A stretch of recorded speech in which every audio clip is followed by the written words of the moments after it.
It's the Uncovering Anomalies podcast, episode 140. Yes, episode 140. We're back, 140. And it's a weirdly normal episode. We have no guests. We're not taking a week off. It's just you and me hanging out, talking about UFOs. Absolutely. Just like old times. Just like the old times. Yeah, no agenda, just discussion, seeing what's going on in UFO land. Yeah, no deep dive. We're taking this week to catch up on all the stuff that's happened over the last couple weeks. Right. I mean, like you said, we weren't here last week, and the week before we did have a show, but it was with Nick and Sid on the Bitcoin Live network. And what we didn't cover, we were going to cover last week, was what happened after that episode. And we'll take a look at that stuff. But I mean, on that episode, we covered I think we spent 5 minutes, maybe a little bit more, on Chupacabra and Red Panda being targeted by the Lou crew, right?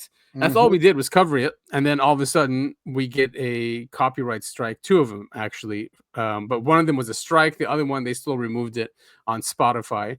Yeah, funny how that works, huh? Yeah. You point out the bias against certain content creators, and all of a sudden you get targeted. Yeah, exactly. And we've been at this for 3 years. We have over 130 episodes, and then all of a sudden, when we cover that, we get a strike. So Spotify did remove that episode, and we were actually doing pretty well on Spotify, better than other platforms. So probably that's why that one got targeted. Is that episode available on YouTube at least? It is, and it's on Rumble and everywhere else. I think other podcasting platforms, it's up there. It's on Apple, just not Spotify. Fantastic. I know, right? Who would have thought? And their founder CEOs just stepped down, I think, a couple months ago. So now there's 2 new CEOs. They're called co-CEOs. That's always a good sign. Yeah, they're probably just proving to the industry that, don't worry, we're here to protect you and your copyrights. From the small guys who hardly get any views. Yeah. Right. Yeah, I know. Our entire channel is really taken away from those big time exactly. Other channels.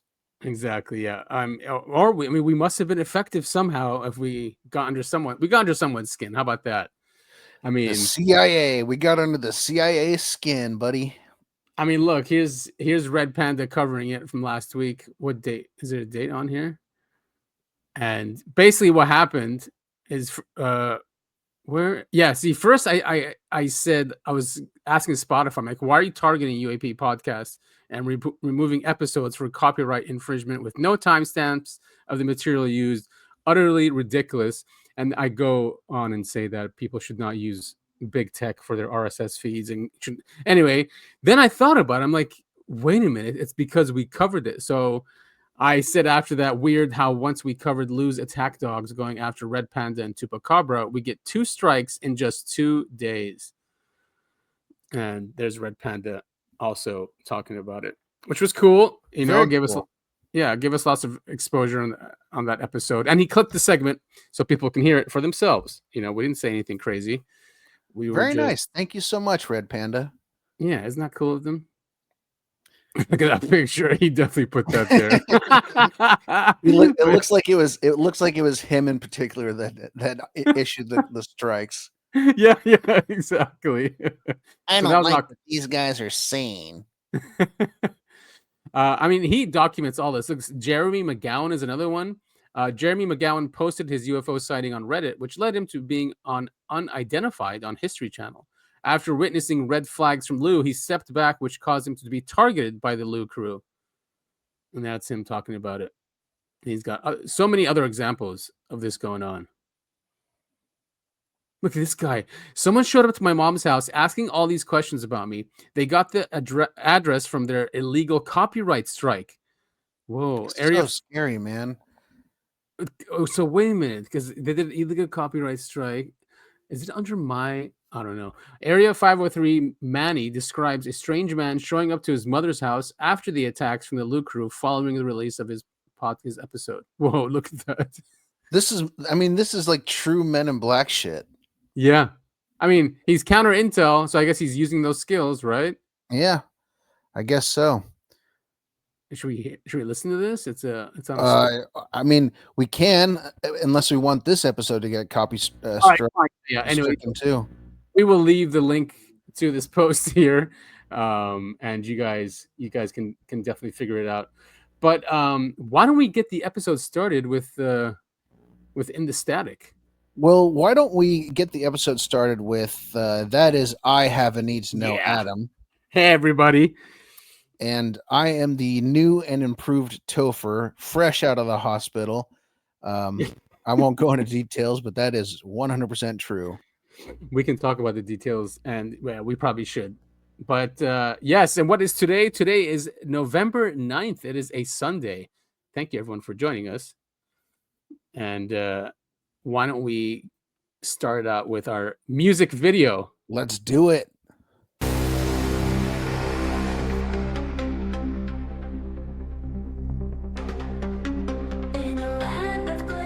There's a podcast to find voices from shadows deep and unrefined. Anomalies whisper through the connections so thin. Secrets unmasking where the truth has been. Tuned into frequencies from a dimension that hides ancient mysteries where reality collides. Alien code echoing in the cold starred sky. We unravel the questions that make reason fly. Uncovering the secrets that they want concealed.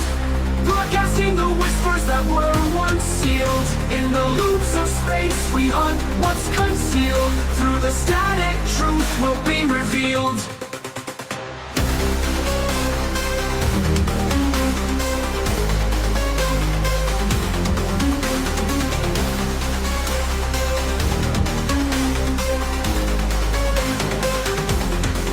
Voices narrating tales of interstellar rain. Binary prophecies that drive us insane. Reading waves of madness with a calm refrain. Decoding the signals like it's encoded pain. Neon lights flicker on our digital quest. The tantalizing unknown, keeping us obsessed. Amidst the chaos and the echoes we invest. In every anomaly our souls manifest. Uncovering the secrets that they want concealed. Broadcasting the whispers that were once sealed. In the loops of space we hunt what's concealed. Through the static truth will be revealed.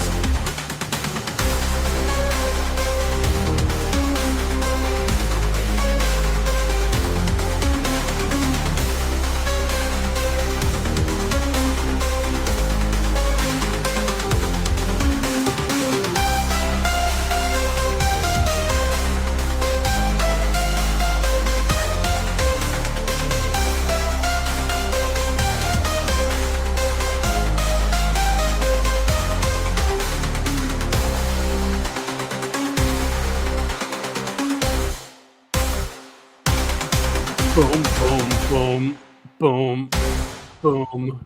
Nice. Yeah. Love it. Such a great music video. Well, welcome back. I'm happy we're doing this episode like an old days format.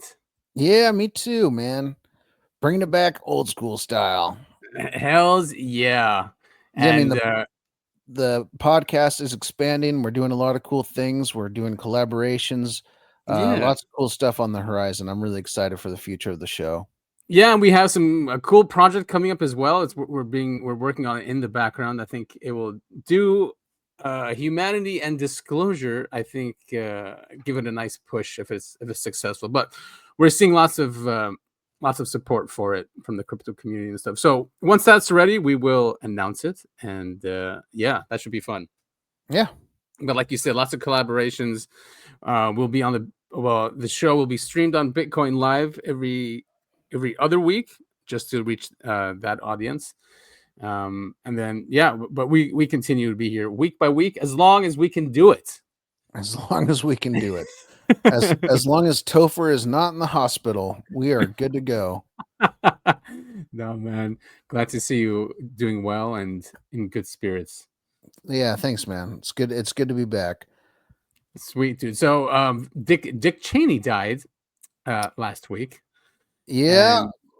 real unfortunate. Real bummer. The guy, Bummer. yeah. I mean, there was do you know James Corbett? He's a conspiracy podcaster. He's been doing it since 2003 or 2004. Something. He's been doing it for a long time. He's got a really good show called I think it's called the James Corbett Report, just like that. Anyway, he did a nice hour or an hour and a half documentary on how terrible Dick Cheney was and what he was responsible for, and in the UFO land, he is the guy at the top of the pyramid. We did a show about that actually, maybe last year, and I'll link it in the show notes. But basically, who's at the top of the UFO pyramid? It's Dick Cheney. Mm-hmm. And here's Michael Sala saying former VP Dick Cheney, who just died at age 84. He was on his 5th heart transplant, I think. Yeah. Something like that. The most deserving of a 5th heart transplant, Dick Cheney. Jesus Christ. He had an ignominious public career. He was implicated in both the September 11 false flag attack and helped orchestrate the 2003 Iraq War on false pretenses. He was also a key player in the UFO cover-up, which began while he was Secretary of Defense from 1989 to 1993. According to insiders, Cheney was a regular visitor to the S4 facility at Area 51. I mean, yeah, it just goes with his personality. That's so. Yeah, I was gonna say that's so typical. Yeah. The guy who's most involved in the cover-up is the one who has the most information. Yeah. And the guy's been in power for so long. Could you imagine? I mean, before he was Secretary of Defense in the late 80s and early 90s, he was probably giving him alien hearts. Yes, yeah. But surprisingly, he didn't last long enough. So he might be just too evil. Where they're like, more just. Oh, and he also was a big, not architect, but designer or whatever. I can't find the word of the continuity of government, and he was very involved with that, especially during the 9/11 days. Which would make him president. I was gonna say they say he was the actual president during 9/11 and everything that happened after. Yes, and James Corbett covers that that they went through procedures to make him basically the one in charge and not Bush during 9/11, and Bush just watched from afar while Dick Cheney did everything. Well, I mean, one of Bush's things that he always talked about is he said he never wanted to be a wartime president. And there you go. I mean, look what happened. He got shoved to the side so Dick Cheney could be in charge. I mean, he ran on a humble foreign policy. That's why he won. He wanted to close down all the army bases around the world and bring the troops home. That was what he won on. And they're in the middle of doing that until 9/11 happened. Another excuse, because basically the excuse was, well, the Cold War's over. We don't need to be spending this money anymore. We don't need to be in all these countries. And he called it, he goes, nation building. He goes, we should not be in the business of nation building. And what did he do after 9/11? I mean, yes, destroyed nations, but also the excuse was to bring democracy to them. Yeah, that didn't work too well, did it? No, what? Are you kidding me? The Middle East is so stable right now. Oh, yeah, so stable. Yeah, and just they complete.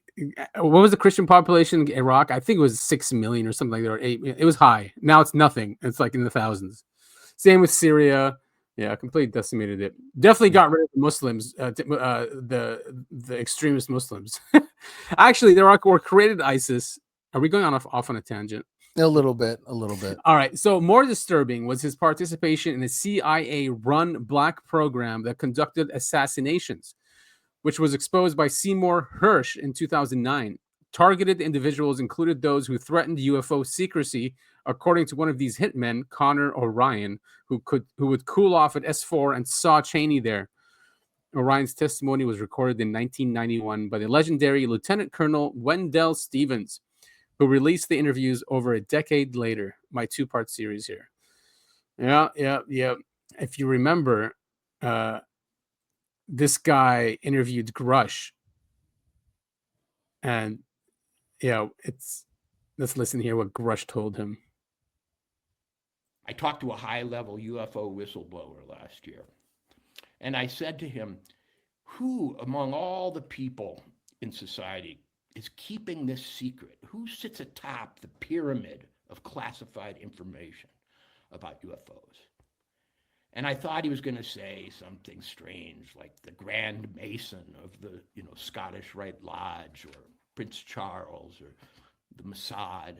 But he said, Dick Cheney. What I can tell you is that these are people whom I know are directly involved as legacy program gatekeepers.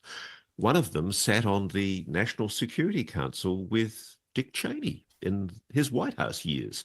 It's very, very interesting to see the people who are now being revealed to me as the people involved in, frankly, this cover-up. And yes, they are going to be named. They are going to be revealed. There is going to be an unveiling of who these people are in my own good time. Well, yeah, thanks there, Ross. But so there's Dick Cheney, very powerful man. And he was actually, they mentioned him in the book, Exempt from Disclosure. So there's lots of sources pointing to Cheney being at least, one of the highest people in this UFO secrecy. Yeah. And where did he work? Was it Halliburton? Mm-hmm. Which is a defense contractor? Yeah.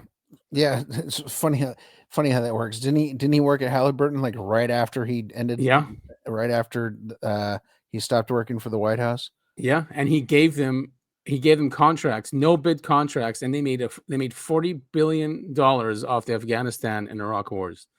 Profit. Yeah. Weird. And because what he did was, and this is during the days where there was some ethics, right? When they joined government, I mean, they were still corrupt, but so when he joined, he put all his shares in a trust which he wouldn't touch, right? So apparently that trust had Halliburton stocks worth 15 million. After he left, those stocks were worth 75 million. And of course the trust went right to him once he finished his position at the White House. man, we need to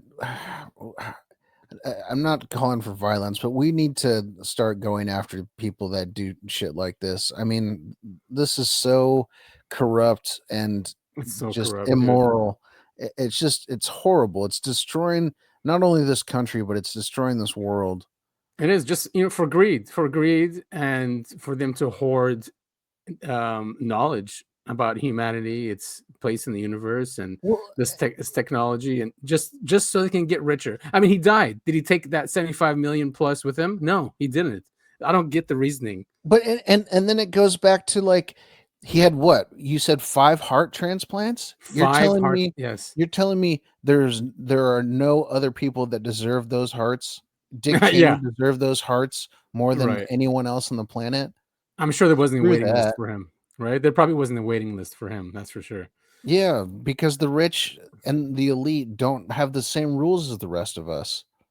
No, unfortunately not. And this UFO secret is just at the core of the corruption. I mean, at least it was the beginning of it. It's, it started that way, and it was copied in different agencies and administrations and industries. I mean, the pharma industry, we wouldn't have had COVID-19 if the government wasn't so secret and corrupt. I mean, they applied the same thing they were doing with the defense contractors, but did it with big pharma, where they were the government was funding the research, but then the corporations get the patents and the profit, even though we funded it.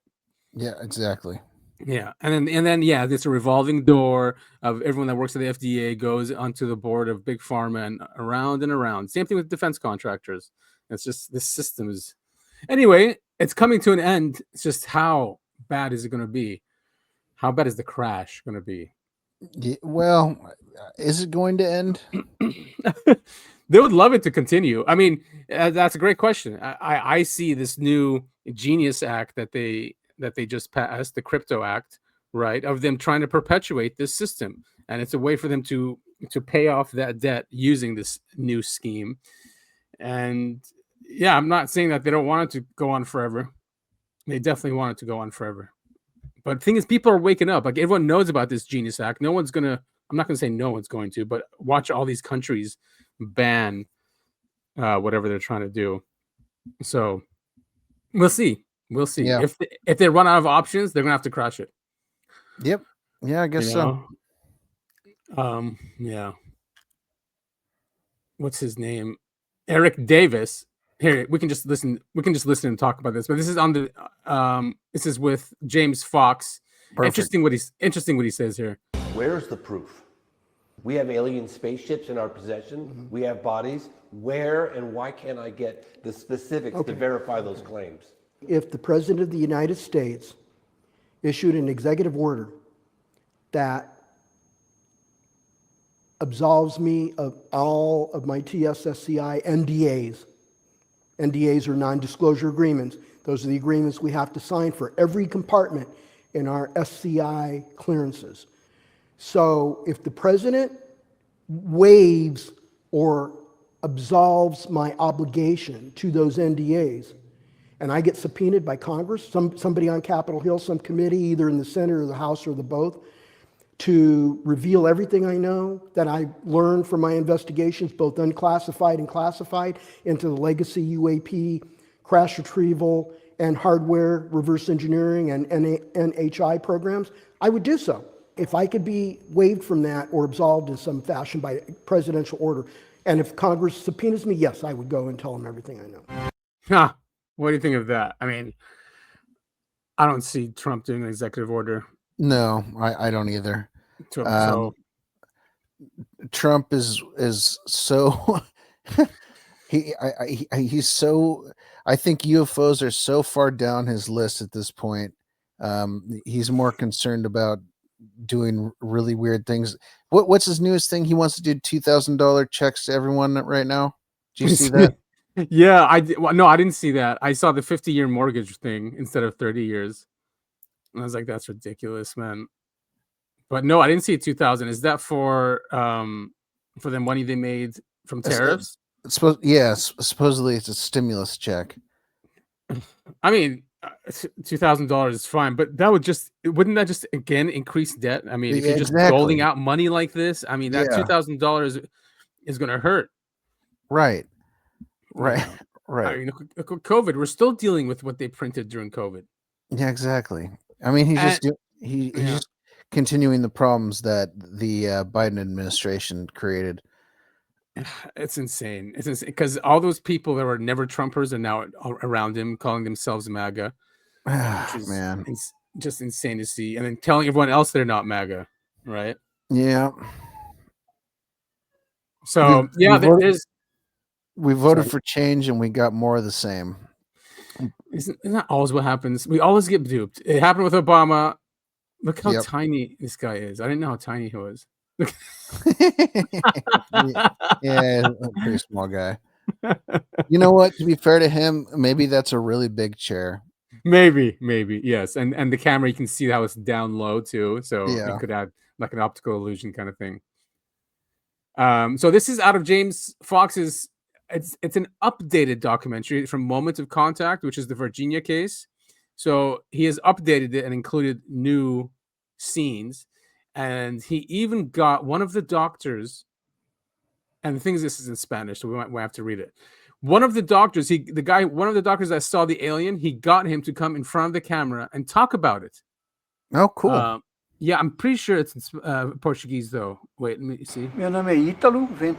Yeah.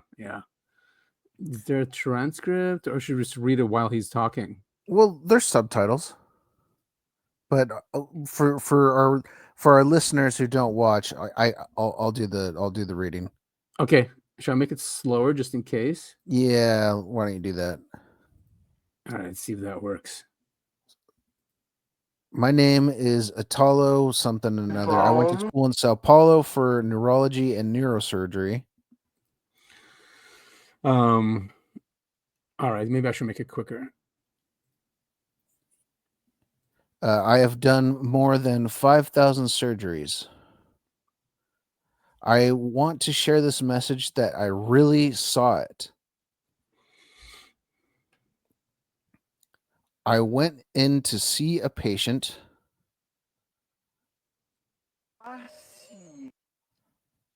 Oh, yeah.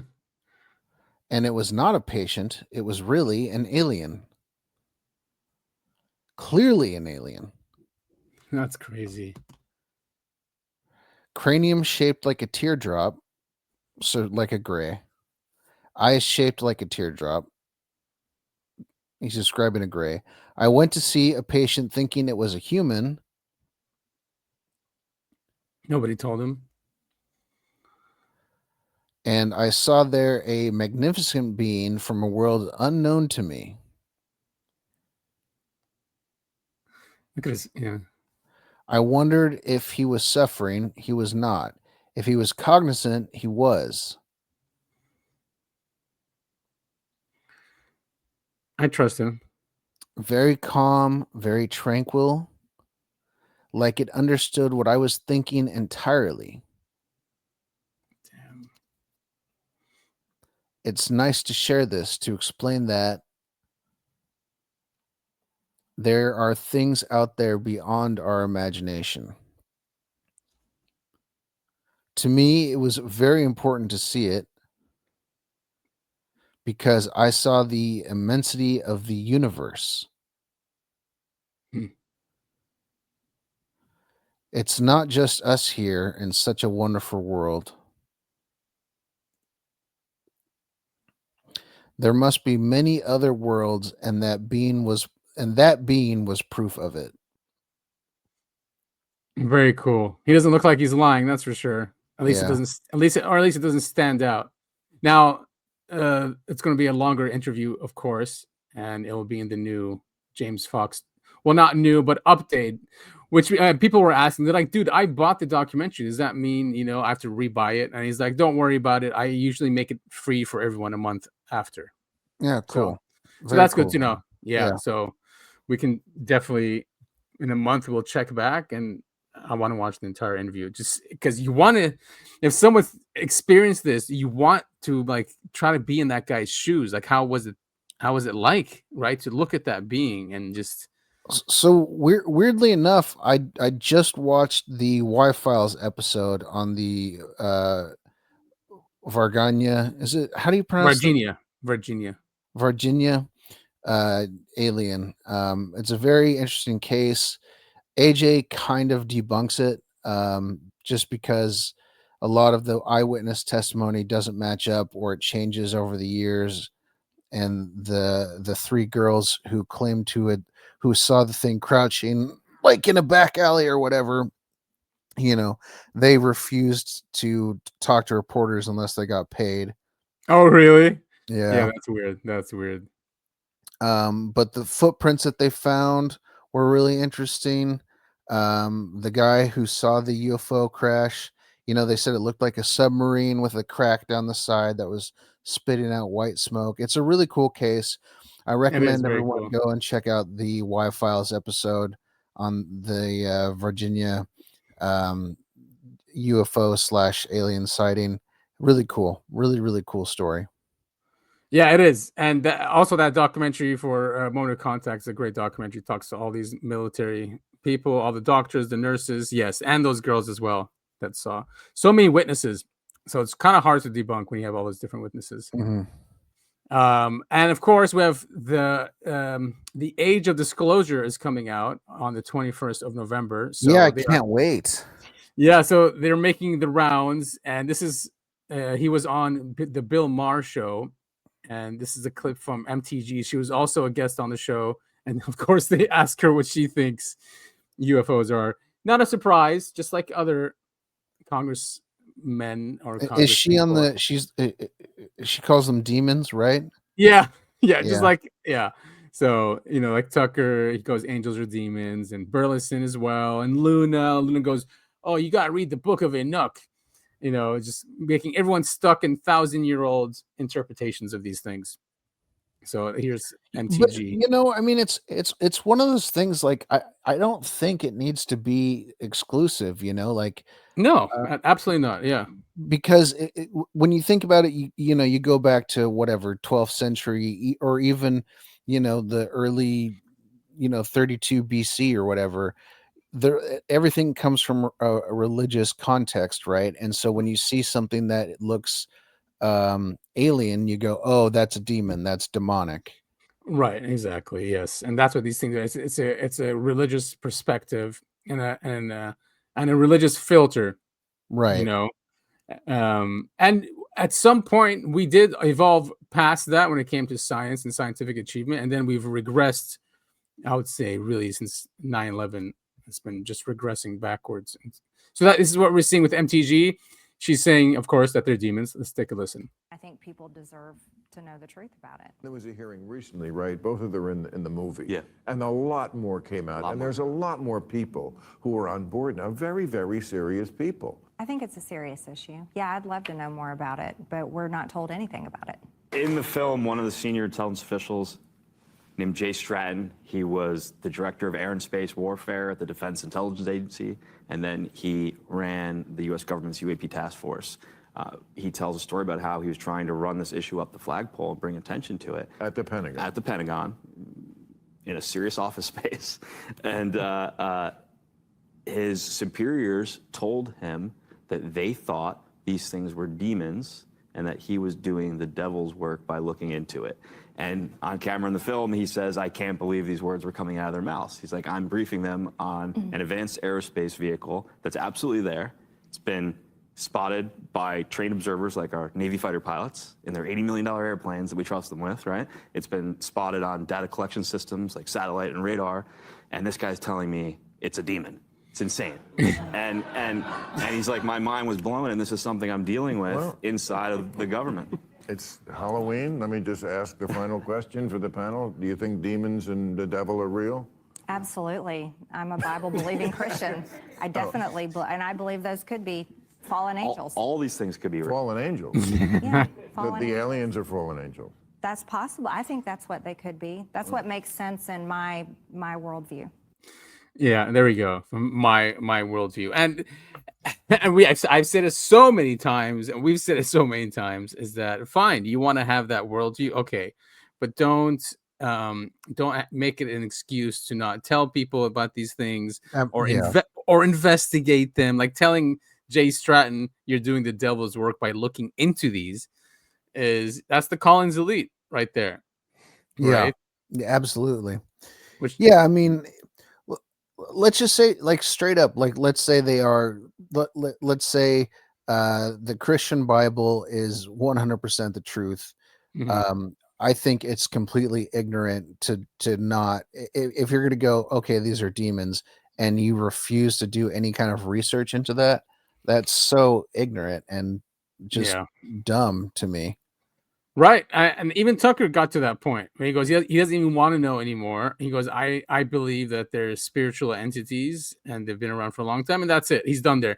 And now I get that, right? A lot of people want their questions or their answers all in one book, in one location, and they don't want to think about these things. And that's what, religion gives comfort in. So, I get it. I'm not like that. But I'm not either. Like if they truly are demons, Christian style demons, I still like want to know about them. Right, exactly. Yes, it doesn't mean you leave them alone. And then obviously we're reverse engineering their tech. So it just seems like a gatekeeping tactic. Yeah. Right. Like don't look into this. It's demonic when they're the ones looking into it. It's a fear tactic. Right, exactly. It's just like another layer of the onion that you have to peel through. I mean, who knows what the other layer is, and that's how these programs are designed, right? To keep people off track and finding out what they really are. So that's going to be an interesting documentary. Here's the whole interview. Why did I stop it here? I think they talk about is it the Mormons or? Because I think we're trying to figure out who's stopping this from coming out, right? Whose worldview would it completely shatter? Because that's what it's really about. Yes, it's going to be hurtful to the economy or whoever is in charge of the economy now, like the oligarchs and stuff like that, and their industries. Yes, but I think religion has always been that number one issue that they don't want to hurt or shake too much. So Mar is a known atheist. I don't know about Farah. I don't know what he is, but definitely Mar is an atheist. If you think the Scientologists are weird.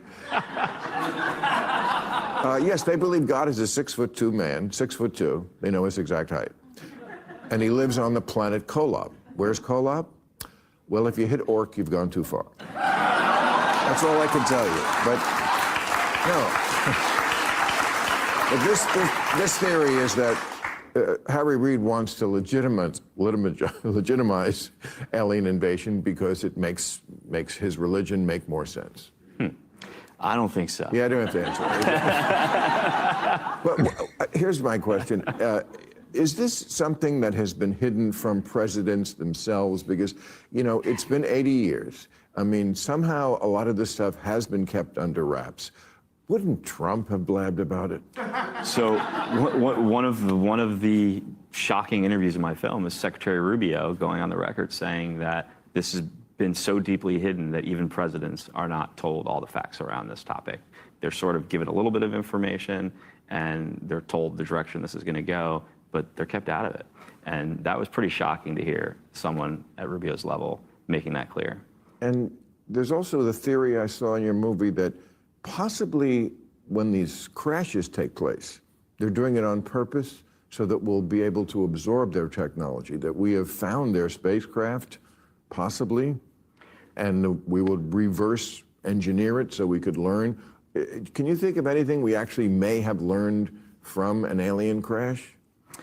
Like there's a lot of speculation on what sort of technology that we've benefited from has come out of these situations. Tang.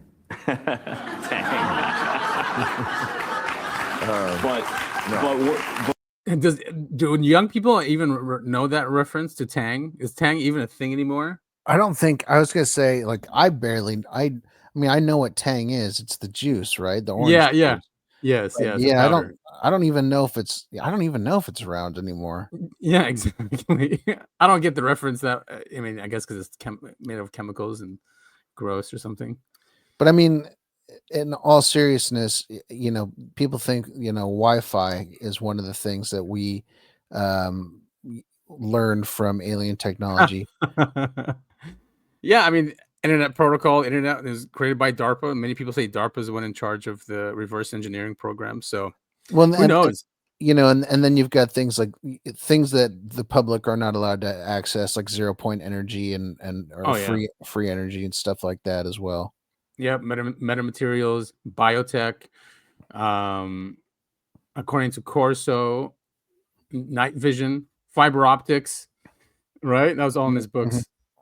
So yeah, and he said, right, Rubio said that it's keeping away from presidents, or they're told enough, and then, you know, the intel community tells them, well, we're going to take it this way, and that's it. Like the president doesn't have really a say of what the strategy is. Yeah, it goes back to who was the one that made the deal with the Greys? Was it Eisenhower?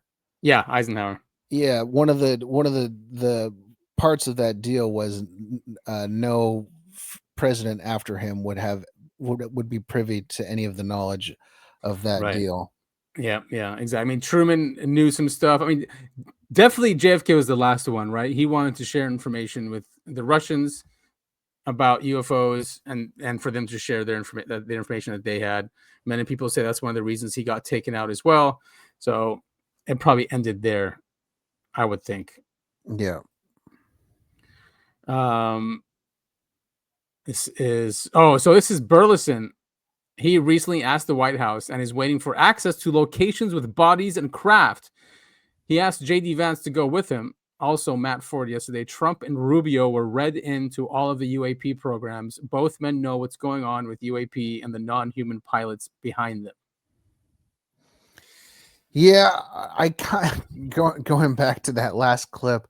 I don't know. I don't think Trump could keep his mouth shut about this. I really don't. Well, yeah, okay. I mean, unless it hurts Israel, you know. That being said, you know, one of the things that Trump ran on was the drones going on over New Jersey, and he came out and said it was just FAA drones. So maybe he does know how to keep his mouth shut. He's like Mr. Deep State now. He just says the most ridiculous things, and it's like just fed by the intelligence community, and he doesn't even question it anymore. Yeah. Like, you know, he's done for his legacy, I guess you would say it. Screw us, though. Epstein, what? What Epstein files? What are you guys talking about? You guys are still talking about Epstein? Yeah. Man, that was so shocking. You guys, he goes, wait. You're still talking about Epstein? That guy was a creep. Like, what, dude? What? Unbelievable. Yeah, I couldn't believe that. What a letdown. What a letdown this presidency has turned into. I know. He'll probably do the same thing about UFOs. What UFOs? Yep.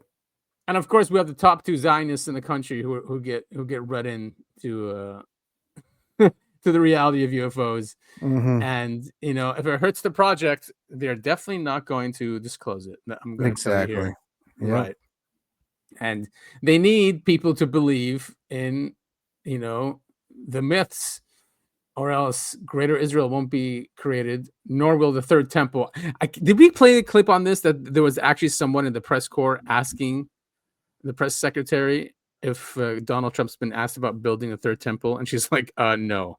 But they're starting to seed that in there. I don't think we played that clip. No. Oh shit! Maybe I should look for it. Yeah, it was some rabbi that got into the press corps. Oh, now Laura Loomer has a Department of Defense pass. Not a surprise, I guess. Good. Yeah. What is it? Oh, Third Temple Press. Was it called Press Corps when they're there, or was she press secretary? I think so. There it is. 1 second. All right. He's going to go down as the greatest builder of this era, and you've been in on a lot of those meetings with him. Has, to your knowledge, has the subject of rebuilding the Holy Temple in Jerusalem come up? It has not. No, it has not. I don't. I'm sorry. Okay. Go ahead. Has the question of building the third temple come up? Jesus. So, oh man, just go ahead and replace that flag in the background. I know, and well, people are really waking up to it. They're just going crazy over Tucker Carlson, and because he put on Nick Fuentes on his show, mm-hmm. and they're losing it. They're absolutely losing it. There's basically declared war on Carlson, Fuentes, MTG. Who's the other one? Oh, Owens, of course. Mm-hmm. Candace Owens. Yeah, of course. Yeah. So I wanted to play this last week. There was a crash retrieval recently that happened last month or a couple months ago. Oh, nice. And George Knapp covered it, and it was near Area 51. And this is just a fascinating news section here. And cool. They did, you'll love it because they did the exact same procedure as they always do for crash retrievals. So yeah, let's take a listen here. That fell from the sky and crashed just near Area 51. And tonight, the public is still in the dark. So that crash was quickly covered up, both literally and figuratively. 8 News Now Chief Investigator George Knapp thinks the official story, as told by the military, is false. And we are lucky because George joins us here in the studio with more on what he's now dug up. George? Well, how quickly might the government respond to a crash of an unknown object? What happened back on September 23rd on public land outside the boundary of Area 51 is a textbook example of how crash retrievals work. And to no one's surprise, pretty much everything told to the public since then is pure fiction. You can see this in F-18. Scanners and computers inside this room listen to and record radio traffic inside Area 51 round the clock. On the morning of September 23rd, York Arnu heard some astonishing news. Had my cup of coffee and I'm listening to Area 51 security, and all of a sudden they get very serious. Locked down the base. Arnu learned there'd been a large but totally secret air operation in the middle of the night and that something had gone wrong. So we just had an asset go down. We had an asset go down. This is not Creech security, this is Area 51 security. And they had an asset go down. And then the next thing. Yeah, clear. Also shown behind is the UAP unmanned aircraft with ordnance. He picked up details about strict security measures which were implemented almost immediately. Not only was Area 51 itself locked down, but within a very short time, so too was a large swath of the Tikaboo Valley. it became clear that some kind of craft had crashed miles outside of Area 51's boundaries on public land adjacent to Highway 375, also known as the ET Highway. Arnu jumped in his truck and headed south from his home in Rachel. But while driving on what's known as Mailbox Road, he ran into an armed patrol. They had the gun in front of them, not pointed at me, but very visibly in front of them. And it was clear they meant business. He backtracked and headed south on the ET Highway to Groom Lake Road, the main entrance to the base. It too was blocked off by sheriff's deputies and military security. A military helicopter with an attached basket was sitting there, presumably ready to haul out wreckage of something. A pair of porta potties suggested the team planned to be there for a while. Almost the entire Tikaboo Valley was shut down. At the Little Ailey Inn in Rachel, employees were in the dark about a crash, but saw the beefed-up security at closed-off roads and knew something big was unfolding. Crashes are not an everyday occurrence out here, but locals have seen plenty of them over the decades. If this thing would have crashed anywhere in restricted airspace, in restricted area, we would have never known about it. After being turned away from the presumed crash site, Arnu and the aerospace sleuths on his website, dreamlandresort.com, began gathering and sharing bits and pieces of information. The FAA had ordered the closure of airspace over a particular spot in the valley. That was a big clue. Then 4 days after the crash, the security teams vanished. Arnu went back out for a look. The Air Force had used heavy equipment to plow a dirt road across a section of desert. Arnu followed it and found what he thought was the crash site, then shared it online. That's when things got strange, even by Area 51 standards. A second wave of cleanup crews descended on the site, presumably to pick up any remaining debris, but they also used graders to cover the entire area with a thick layer of dirt, literally a cover-up. Creech Air Force Base, which is home to a fleet of Reaper drones and other UAVs, issued a statement explaining that the, quote, unmanned aircraft was one of theirs. The same statement claimed someone had been tampering with the crash site and had scattered assorted pieces from other aircraft, along with an inert training bomb. The Air Force said the FBI was investigating this alleged tampering at the site. Arnu was amused but not convinced. The only thing they could get that person for is littering on public land. That's the story, is it came from Creech and now the FBI is investigating. You think that's bogus? That's absolutely bogus. I think that was designed to make people not go there. Arnu drove back out and realized the site he first videotaped was a staging area, not the crash site. 200 yards away, the telltale burn marks on Joshua trees indicated this was where the object slammed into the earth. Both he and another aerospace explorer found pieces of who knows what, debris that came from something other than a drone, seemingly planted to confuse anyone who came looking. But they also found pieces under the dirt that are likely the real thing. I'm pretty sure that this piece came off the actual aircraft. Arnu, who was at the site of a genuine Reaper crash years earlier, says there's no way the Air Force could ever recover every piece of a crashed aircraft, so they added some dirt and sprinkled in some misdirection instead.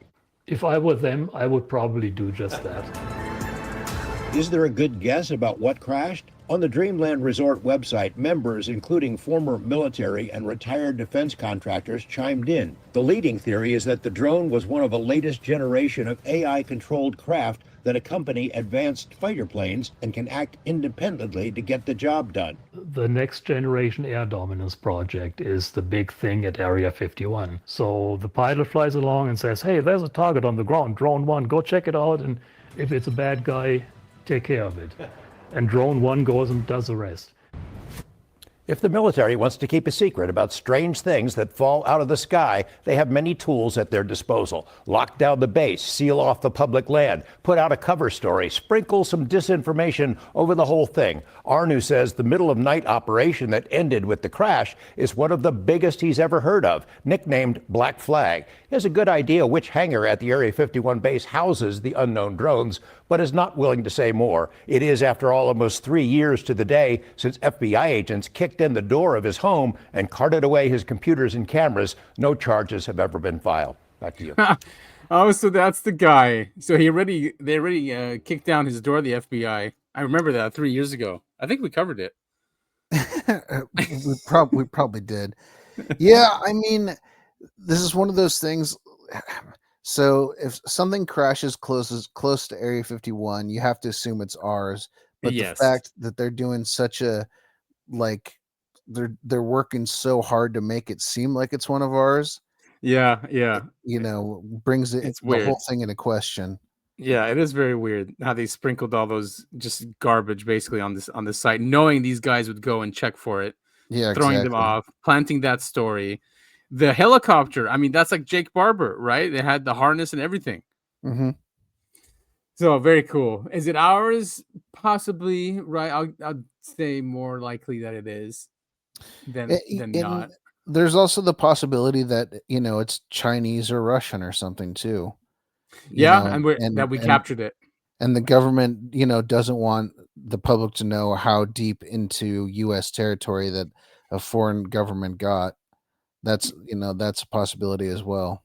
Yeah, that's a good point, because that would actually cause panic if China or Russia was able to penetrate Area 51 and that area, a super secret area. I mean, that would cause panic. Like, we don't have control of our skies. We know we don't have complete control of our skies. Yeah, we had a fucking balloon flying over. Right. We had a balloon from China flying over United States airspace. 2 of them, I think. Right. Yeah, exactly. Knapp is busy, I guess, this week. He also covered, and we'll cover Lacatski. If you remember, Lacatski was the head of the AWSAP program. Him and Jeremy interviewed him, which was a great interview, part 1. But he's got a new book coming out, which is why Lacatski is now doing the rounds, of course, buy my book kind of thing. Mm-hmm. But it's called New Insights, and he's bringing out information apparently that the DNI won't bring out, which is stuff that they found out during AWSAP and ATIP. Right. So we'll see. I mean, buy my book, which is so annoying. We should write a book. It's funny because in that interview he says he doesn't make any money off the books. He makes like $1.50 profit per book or something. So that means he only sold like 8 books. Right. Well, and Lacatski's a strange one. He definitely guards secrets, because he's very careful for what he says and what he's authorized to say. Mm-hmm. But yeah, here's a clip from George interviewing Lacatski, and then we'll also go through what him and Jeremy did with Lacatski. Nice.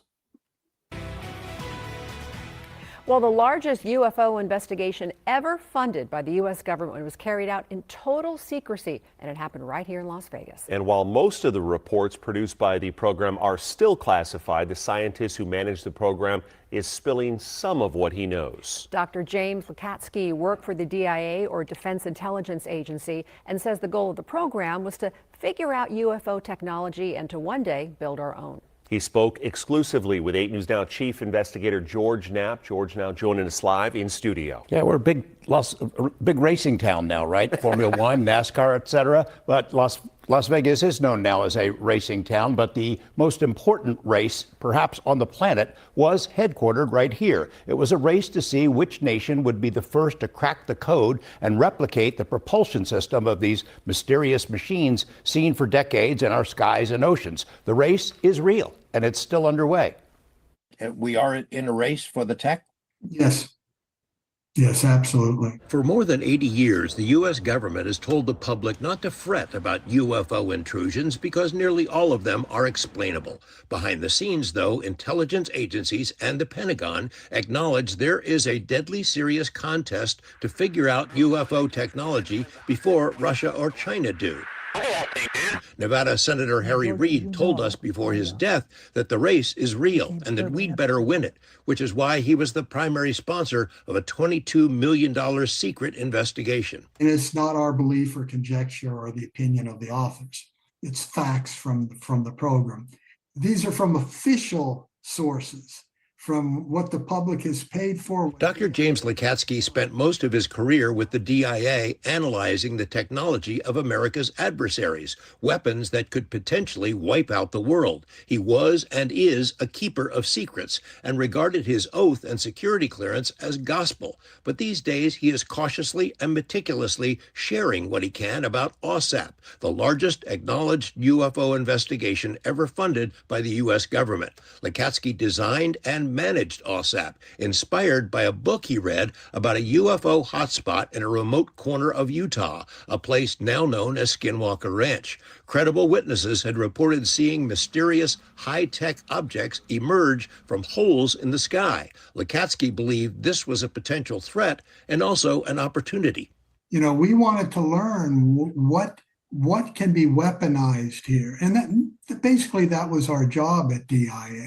Lacatski visited the ranch, escorted by its owner, Las Vegas tycoon Robert Bigelow, had his own bizarre experience there, then convinced DIA leadership that an investigation was warranted. Senate Majority Leader Harry Reid and two of his Senate colleagues agreed, and AWSAP was born. The program was housed within a subsidiary of Bigelow Aerospace, had a team of 50 full-time investigators, and conducted an unprecedented investigation in near total secrecy. Lacatski and his team produced an astounding amount of material, including 115 thick documents and the world's largest UFO data warehouse. 14 years after AWSAP ended, the DIA has yet to release any of the original material. Lacatski is doing it himself. His latest book, New Insights Inside the U.S. Government's UFO Program, makes the case that UFOs and paranormal phenomena related to UFOs are generated by someone or something that is not us. Can we say they're not human?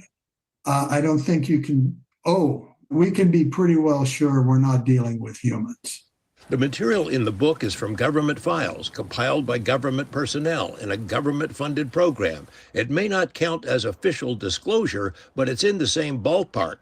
New Insights includes remarkable UFO incidents, cases in which airline pilots were followed by huge unknown craft which changed shapes while in the air, eyewitnesses who experienced inexplicable physiological changes after their close encounters, others who suffered major medical consequences, outbreaks of bizarre paranormal phenomena, and entities in the homes of dozens of people who had earlier seen orbs, triangles, or other weird craft. Newly unveiled events from in and around the Utah ranch are the stuff of nightmares, including creature sightings, macabre animal mutilations, and even an incident from the oddities known as the Men in Black. Lacatski flat out admits the government has in its possession at least one recovered craft of unknown origin, a flying machine with no wings, no engine, no fuel tanks.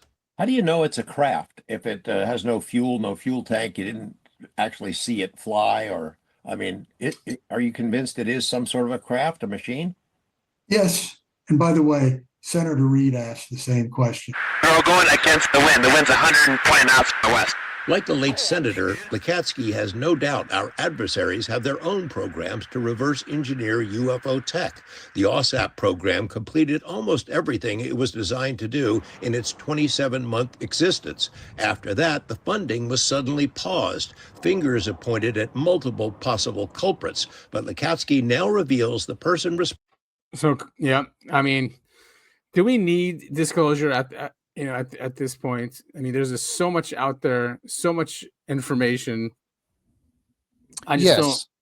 I mean, we still need official, right? Yeah, I definitely think we need official disclosure. But I've talked to you about this before, and I maybe even on the show. I do want to do a CE5 out at Skinwalker Ranch. Go camp outside there. You know, there are Airbnbs that are just around the ranch, and they market it that way. I'm sure they do. That's probably a great moneymaker. Oh my God, can you imagine just sitting out there on the balcony and just trying to meditate and trying to attract something? I would love to do that, man. I really would. Of course, only attract nice things, right? Yeah, of course. We've talked about it. We should try and do another one. All right. I'm for it. I want to go someplace a little bit more secluded, though. More than Skinwalker?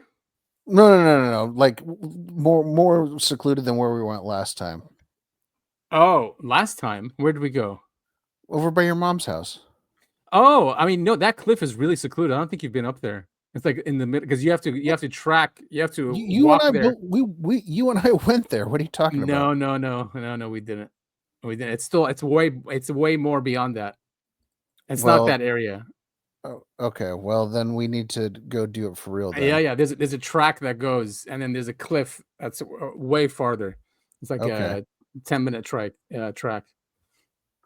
Yeah, I want to be there from 2 to 3 in the morning.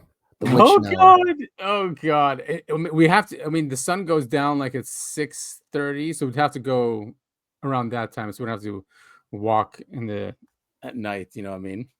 2, 3 in the morning. Holy shit! The witching hour, man. That's when they come. That's when they show up. It's so scary out there, anyway. But yeah, we got to do it. We gotta, we got to walk the walk. Be brave. Yeah, we have to walk the walk. Exactly. We will see something. We will. I would love to, man. I really would. All right. I'm for it. It's gonna have to be maybe a Saturday night. Okay, works for me. Okay.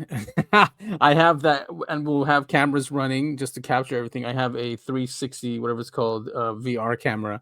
We can bring some friends and family too if we want. Get a whole crew. Yeah. Then I would think it probably wouldn't happen if there's a lot of people there. I'm not talking about like 10, 15 people, like maybe like 1 or 2 other people who are interested in this. Cool. We can ask. So Lacatski was also on Weaponized for a longer interview. He didn't say much as usual, but he did confirm that we have that one craft that he talks about that we got into the hull, and that there's no wings, no electronics, no engine. So what the hell is it? And how does it fly? And maybe uses psychic powers. Yes, exactly. Consciousness. And that's where it all comes back to. And that's why Bigelow, after he was done with AWSAP and the ranch, he went into consciousness. And that's what he's studying now. He's studying consciousness and life after death as well. So in this clip, he talks about Kona Blue. If everyone remembers, Kona Blue was a project brought to the Department of Homeland Security, and it was proposed to them as a reverse engineering program that it would use the infrastructure of DHS and all the different sensors and whatever to track UFOs and then go after anything that might crash and then exploit that material, right? So it was proposed, and then Arrow said, "Oh no, that never happened. It was never, it was never approved." That's what Arrow said. Lacatski is saying that's not true in this clip. What a surprise that what Arrow. Yeah, exactly. What a surprise. Yeah. Why did you say we cannot talk about Kona Blue in past tense? I need you to elaborate on that. Kona Blue is much more than Kona Blue. I can answer that directly, but I can't go into details. Kona Blue was a compartment. It was also a program. You can, if people knew what they were reading that was released, knew what is between the lines on what DHS, Department of Homeland Security, released, which, by the way, was a very good write-up. There's a key sentence in there. Let people find it. A very good write-up. But the thing is what's to do? Well, so I'm going to look into that DHS document now. He said there's a line in there that everyone should search for and look for. So I'm going to look for that. And he also says your compartment. He's saying that Kona Blue was a compartment. So he's probably saying that it was because they have, that's what it's called, right? These clearances that everything is put into like a stovepipe, a compartment. So Kona Blue was a compartment of a much larger program, is what he's saying. Yeah, it makes sense. You keep everyone isolated. No one's talking to each other. That's how you maintain secrecy. Exactly. Do with a compartment. Now, am I agreeing with what has been said in DHS's and what has been said by Arrow about Kona Blue? All I can say is, Okay, so I'm going to read between the lines and assume that there is some active element or component to what we are calling Kona Blue. Let it be an operation, a compartment, whatever. That you can't talk about Not it. a compartment. That's secure. Okay, so it's not a program continues. It can be unfunded. It can be funded. It can be temporarily funded. Money can go in and out. So a UFO study program could continue under that. And remember what we asked in the rear. It was with a lot of thought. Column wrote it in the rear portions of Skinwalkers at the Pentagon. He suggested private money going in from multiple sources. And I can tell you now that caught people's eye.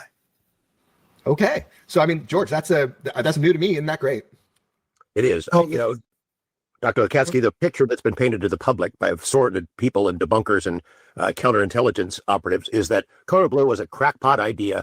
It went to Department of Homeland Security. There were some discussions, but they eventually decided there's no value in this. That's what we've been told. There's no value. It's a bunch of crazy stuff going on. And it is completely contrary to the process that you described in the earlier books. Absolutely. That Dr. Tara O'Toole and others recognized the value of it. They wanted it to go forward. Somewhere up above intervened, and the public is told it was killed right there. Yes, and that the program was not killed. You can't kill Kona Blue. At one point in the near future, you'll start seeing it, because I suggested to Dr. Kelleher that there be a book after these four, and I want the public to participate, because it will be my interpretation and my statements that were made in DHS. I was not in favor of some things because I knew that I could never ask Congress for that amount of money. There was no way. So George, go ahead. I got a bunch more. Dr. O'Toole, Dr. Tara O'Toole, you met with her.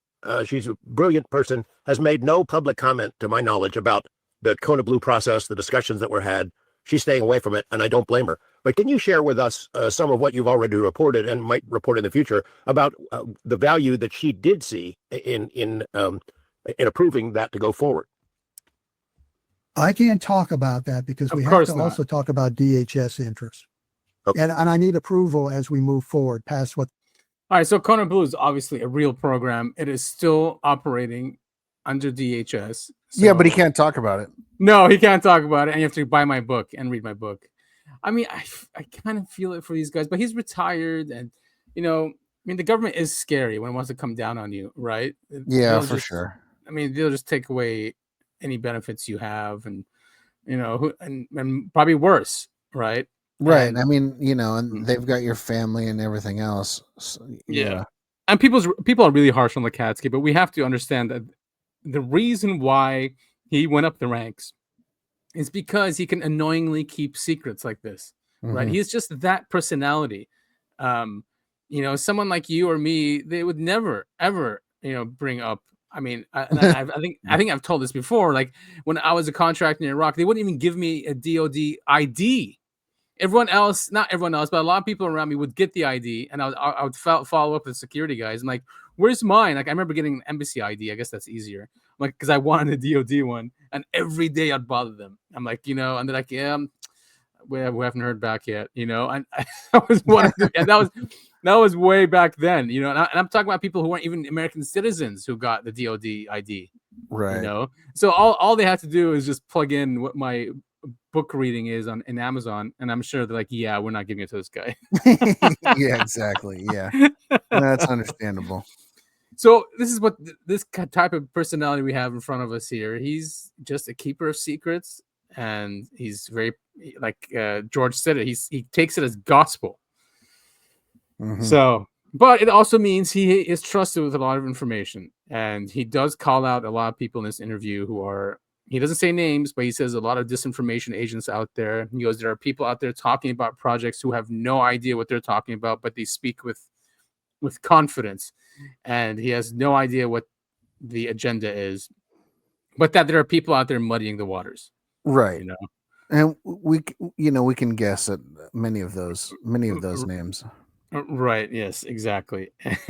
And yeah, I'm like scared to name him now after what they did. It's hilarious. Yeah. Especially that, I mean, yeah, we talked about this on the show. We don't have to talk about it again. But as we can see, there's just so much disinformation in this field. It's because it's just easy to do, right? There's people, an audience who want to believe and are susceptible to stories, you know. But that's why I think we do need official disclosure. Because when you don't have that, you have a lot of people just that get to run their mouths and just say whatever. Right. And people, will tend to believe because they that's want the nature to of the field. Right. Yeah, exactly. It's not like they're naive or anything. Right. And maybe in the beginning, I think all the believers are a bit naive just in the beginning, and they become hardened because from what I've seen, even like the new people that came in after 2017, a lot of them got fatigued and got hurt, saying, all we hear is stories about it's going to come out soon. They start making fun of the soon. Lots of them turned against like disclosure in general and just said the whole thing is a psyop. But that was the purpose of the counter intel. Right. Yeah. Yeah. It was designed and played out perfectly. Yeah, it definitely was. And Carl Nell is saying that this push for disclosure is dead.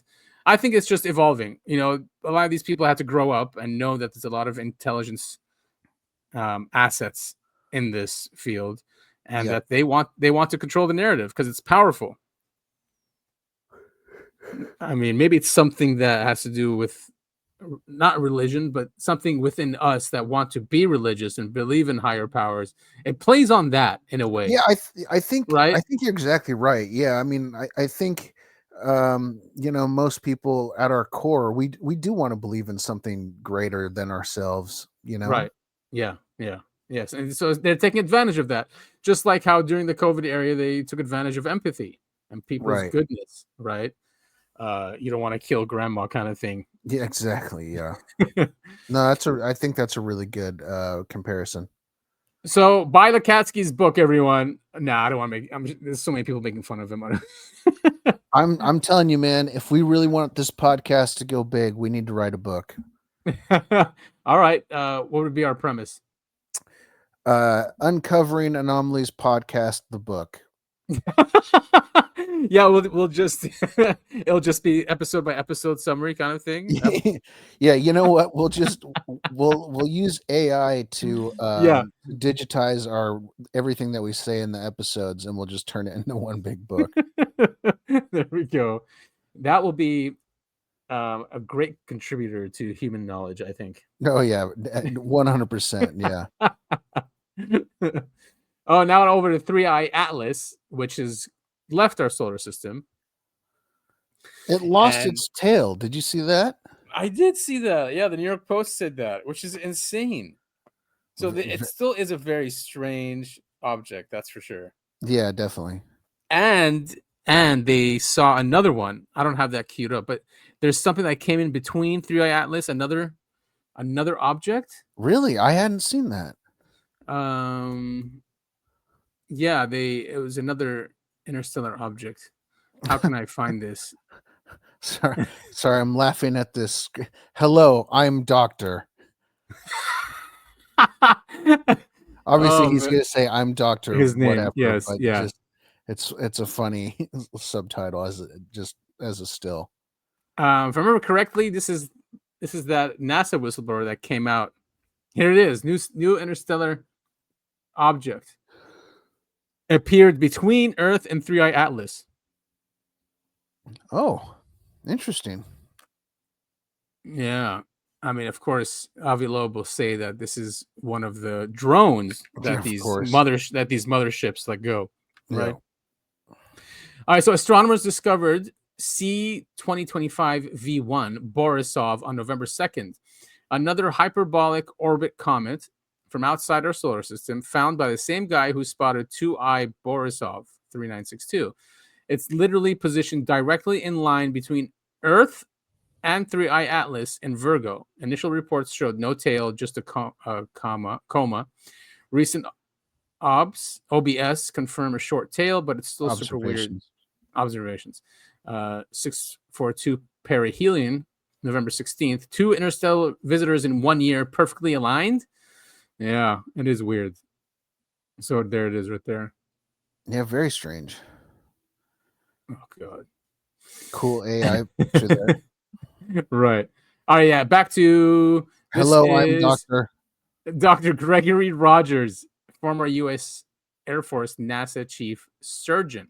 If you remember, he's the whistleblower that came out that said he saw a video. Someone showed him a video of the U.S. having a saucer testing That's it. right. Yeah. Yeah. So that's this guy. He does bring up some really important points about 3i Atlas. So let's take a listen. Hello, I'm Dr. Gregory Rogers. I used to be a flight surgeon for the United States Air Force and for NASA, Chief of Aerospace Medicine at Cape Canaveral Air Force Station. One thing that I would like to address right now is that there are so many stories and competing stories about what all is going on with 3i Atlas. So I want to add my 2 bits to it. I don't want to focus on all of the different strange anomalous things that so many other people have brought up, especially Dr. Avi Loeb, but I want to discuss just the chemistry. When I worked with the space program, I knew about the chemistry of the space shuttle, the deep space satellites we were sending out, the Hubble Space Telescope, even the chemistry of Voyager 1 and Voyager 2 are well known. One of the characteristics of our spacecraft is that they have nickel alloys that they are made of. And the reason we chose to make these alloys useful for our spacecraft is because they are so adaptable to the space environment. Iron, on the other hand, is not. So we don't put iron into any of our spacecraft. Well, when we study the chemistry of 3i Atlas, one of the things that we see is that there's no iron there appreciably, but there are nickel alloys that are very similar to the nickel alloys that we use in our spacecraft. When the universe creates iron, it also creates nickel. And when it creates nickel, creates iron. Okay. Yeah, that is definitely strange. So it could be just a natural thing that space does. You know, if we do it, then maybe nature does it as well. It's not like we do things separately from nature. Yeah. I mean, I feel like we know so little still about space. Yeah. You know, it's hard to, I don't know. Everything we view from about space comes from an Earth perspective, you know. Right. Yes. And intention. I mean, it could have been if they're saying it is a weird orbit and it's weird that it comes into the inner solar system. Could have been an older civilization, maybe object that it's you know, it's just forgotten about, or just an ancient relic that just keeps going around. Or it could be one of ours that we've, who knows, launched in the 80s or 70s or something like that. And it's just coming around. I don't know. Very weird that he says that. And that is the signature. It is nickel alloy, and that's why it's green. Yeah. Right? Yeah. Very strange. And then more 3i Atlas. Of course, Trump fired this guy. He put in, now we have, what's his name? Musk guy. I forget his name now, but he's coming in. So I don't think Sean Duffy has a reason to lie about this. Maybe. I mean, he's leaving. So why would he have to lie about 3i Atlas? You know, who knows why the government does what they do? There's no telling either way. You know, why would they lie? Why would they tell the truth? Who knows? There's no telling either way. They've designed it that way. Yeah, they don't have to take responsibility for it, and they have immunity, full immunity. Yeah. So Sean Duffy was on the Sean Ryan show, and he's saying that's just a normal comet in this clip. Not a surprise, I guess. I don't expect anything else, especially that NASA now is part of the intelligence community. Right. Trump did that last month as well. The 3i Atlas object. What is the fear? What's the spin going on about this? I think social media can take off, and you can have people come out with credibility and make claims. But what the claims are and what we have seen at NASA don't match up. right? And so I think humans love conspiracy theories. I think people get fascinated with extraterrestrial life and, what's out there. And this is one of those issues that people have been able to lean into and let their imaginations expand and think it could be something that what we're seeing, it is not. It's just a comet. It's a comet. It's going to pass by, no big deal. Do a fly just by. like all the other ones. Yeah. But it will have been an exciting time thinking about what it could have been. But it's not, Sean. Right on. The 3i. For sure. I mean, it is it's a lot more fun to think, this was some sort of alien ship passing through our solar system. It's a lot more fun to think that than it is just, this is just some sort of comet. This is just some sort of rock passing through our solar system. Like, I get that. Yeah. And we are a conspiracy podcast. We've been talking about 3i Atlas ever since it was first announced. Right. And it's really fun to think about. Is it an alien spaceship? Is it a probe? Is it some sort of alien drone? But yeah, I mean, I don't know. I kind of agree. More likely, it's just kind of something weird passing through our solar system. It's weird, exactly. And it's because it's interstellar. That's why it's weird. It's something we're not used to, or we haven't, they haven't identified them before. This is just the third one. I mean, it probably happens all the time. Maybe our equipment's gotten way more sensitive and advanced, so we can see them easier. But of course, the guy who's pushing it, Avi Loeb, he's not a good guy either. Right. This guy, Ty Roberts from the Total Disclosure podcast, tells a story about Avi Loeb. He had him on his show once before, and now this is a story he tells of him being on the show a second time, which he didn't air. And he tells his story why he didn't air it. And I'm not surprised. I'm not surprised. Yeah, let's take a listen. That was pre-contact in the desert. And now I'm going to fast forward to post-contact in the desert. And there's a reason I'm telling this story tonight, because fuck it. I don't care anymore. I've learned some things from other content creators, other interviewers, if you will. Avi Loeb. Now, here's the thing. So I had done that first interview with him, and I had considered us pretty friendly, texting, calling. The next time I wanted to do an interview with him, it was when I opened this studio, and he sat right there. And being a smaller creator, and now make no mistake about it, if he had said, I only want a Uber to pick me up, or if he said, I want a limo, it's like that other guy, honestly, I would have considered it for Avi, because that's how much he meant to me. But I grew up in Billerica, right next to, I don't know if I should say where he lives. I don't know if that's public, but it's very close. And I was already in Billerica that day. I'm like, why? I'll just pick him up on my way back home. Right. And if he wants, he can sit in the back and pretend I'm, if he wants to not talk and engage in the car. I didn't smoke in the car. We don't smoke in the car. So the car is it's good to go. I get to his house. I text him. I say, hey, I'm here. And I don't get any response for 5 minutes. Now, mind you, he had a very hard out time. This was the car needed to be out there by this time so he could get to this place. Knowing all that, I'm like, okay, let's go. So I pick him up. He's clearly frustrated with something. He gets in the front seat. He yells at me.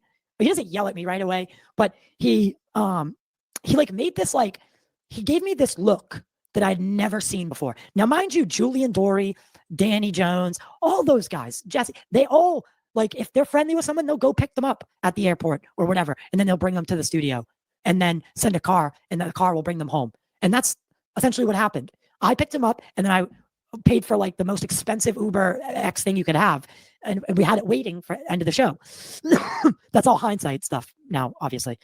But something was off. I could cut the fucking tension in that car with a knife.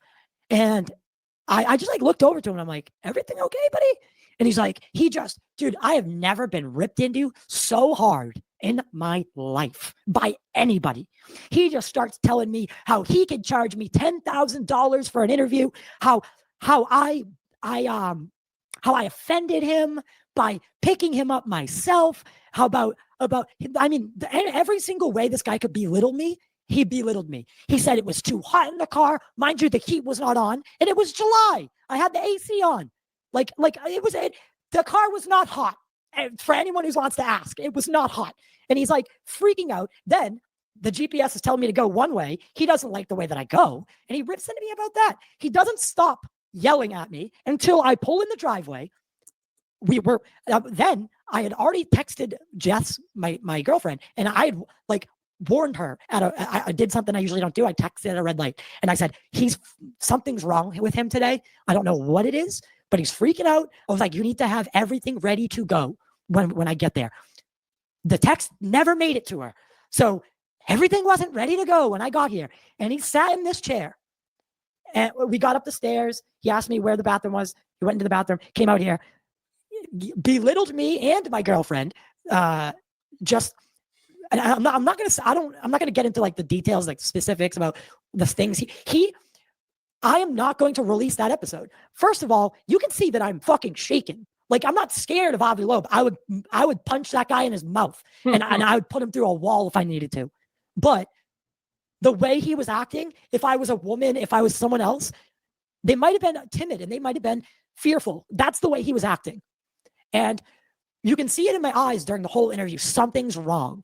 And mind you, in the interview, he tells me that 3i Atlas is definitely a natural object, but how he needs $1 billion from Congress. And I promise this, I promise, as soon as each camera I hit record on each camera and said, we're live, he fucking went into interview mode and acted like nothing happened. End of the interview, 1 hour and 7 minutes in, he points at his watch, and I had already texted Jess to have a car out there at that exact minute. So he just got up, walked out to the front of the driveway, didn't even say bye, walked out, got in the Uber and left.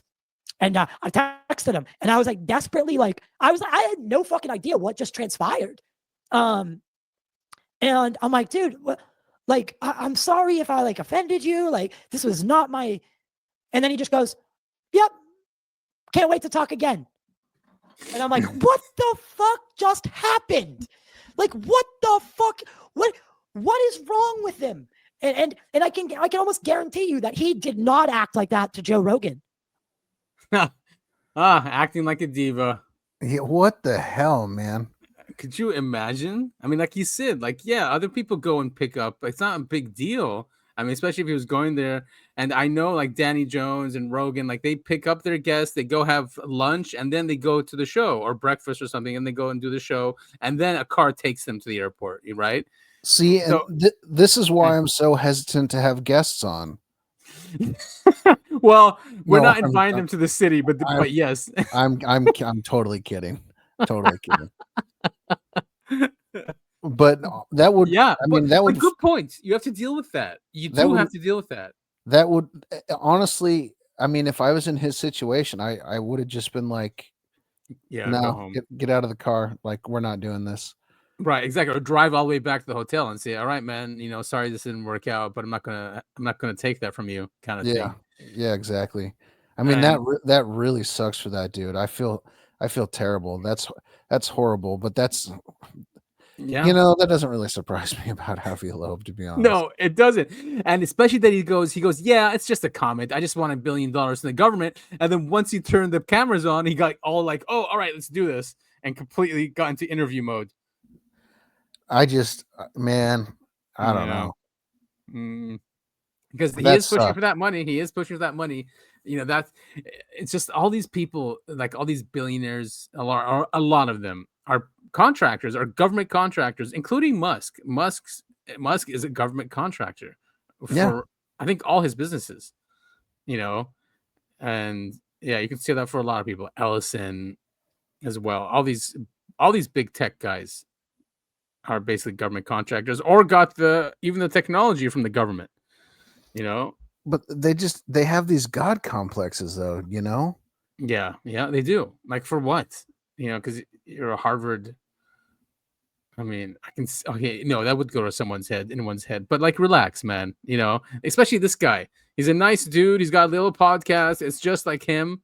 You know, it's a one-man show, like you said. He's getting him an Uber. I mean, I don't know. It's just wrong to treat people that way.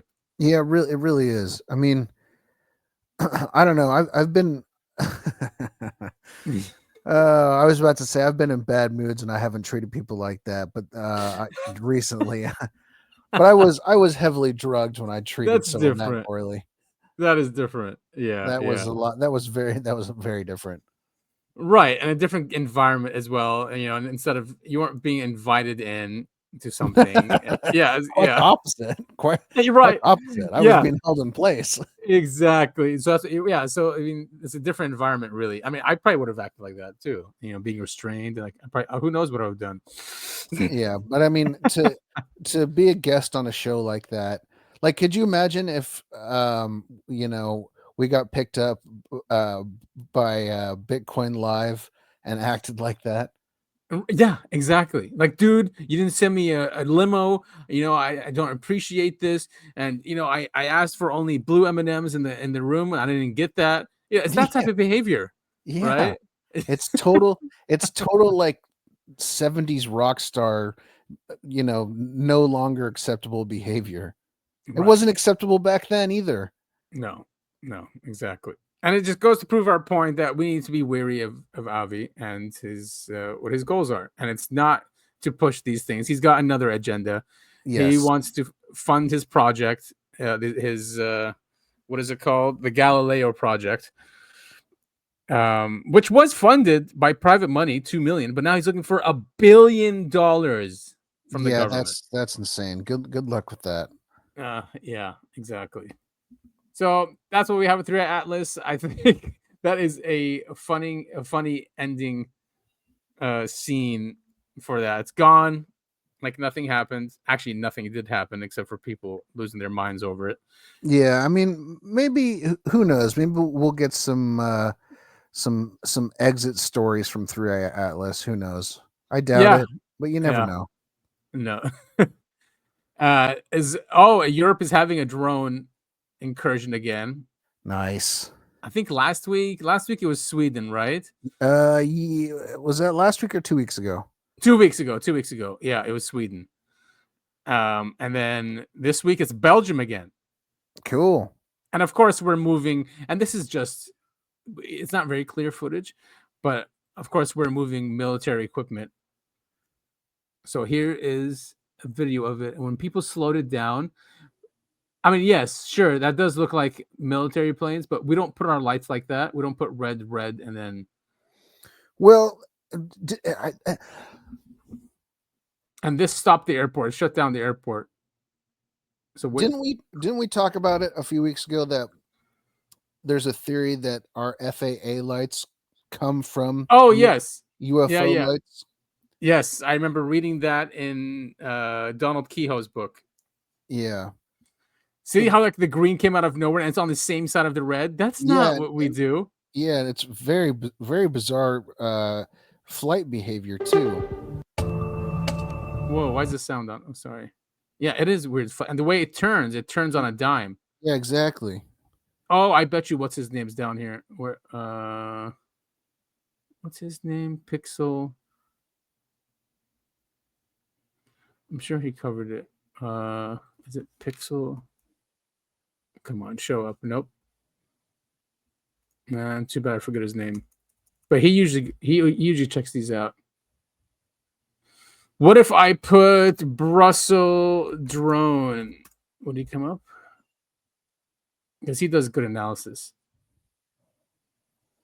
Nope, not you, not you, not you. Wow, everyone covered it. So I mean, we still call these things drones. They're not drones. These are UAPs, right? What's that? They're UAPs. I mean, they're unidentified. We can't bring them down. They're aerial and they're phenomenon. Right. Strobes and clearly a helicopter video from Brussels airport. Yeah, but it's not making helicopter noise. Anyway, but I do What's one thing I do like about the internet is how much analysis you get from everywhere. You know, I know. Yeah, open source. Yes. Could you imagine if they released this tech? Humanity would reverse engineer it in a week. Yeah, no Seriously, kidding. a week. Yeah. Instead of having like 10 people work on it.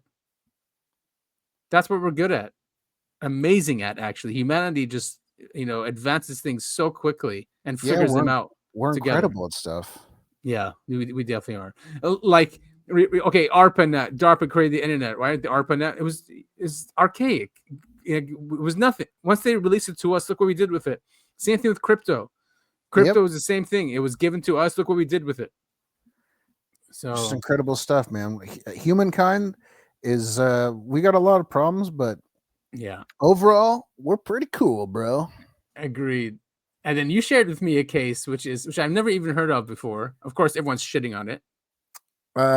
I would love to do a deep dive on this, but I don't know how much information there really is on this. Yeah, it might be like just, a story, basically, right? Like, I don't know. We'll have to look into it. The Ronnie Hill incident of 1967.